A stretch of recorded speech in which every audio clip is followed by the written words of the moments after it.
ಹಾಂ ಎಲ್ಲಿ ಕುಂತಿಲ್ಲ ಯಾಕೆ ಕೆಲಸ ಮುಗಿತೇನು ಆಗಿ ಹಾಕೊಂಡು ಹೋಗೋದನು ಯಾವ ಕೆಲಸನಾಗಪ್ಪ ನಮ್ಮ ಇಲ್ಲ ಕೆಲಸ ನಾಳೆಗೆ ಅಂಗಡಿನೇ ಇದ್ದರು ಇರ್ಲದಂಗೆ ಅಂಗಡಿ ಒಂದು ಅಂಗಡಿ ತೆಗಿಯಲ್ಲಪ್ಪ ಮನೆಗೆ ಹೋದ್ರು ಬರ್ತಾರವ್ರು ಮಕ ಮುಟ್ಟಿರ್ತಾರೆ ಇದ್ರ ಇಲ್ಲ ಅಂತ ಹೇಳ್ತಾರ ಅವ್ರು ಹಚ್ಚಿ ಮೊನ್ನೆ $100 ಹೇಳಿದೆ ಒಂದು 4 ಸ್ಪ್ರೈಟ್ ಒಂದು ಪ್ಯಾಕ್ ಸಿಗರೇಟ್ ಬೇಕಂದ್ರೆ ಅವಾಗ ಬಂದು ಎದ್ದು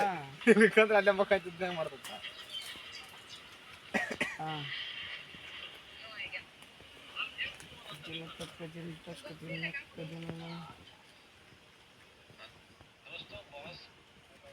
ಆ ಚಪಾತಿ ಊಟ ತಿಂದ್ರೆ ನಮ್ಮ ಮನ್ಸಿಗೆ ಒಂಥರ ಆರಟ ಬಿದ್ದಂಗೆ ತೊಗೊಂಡು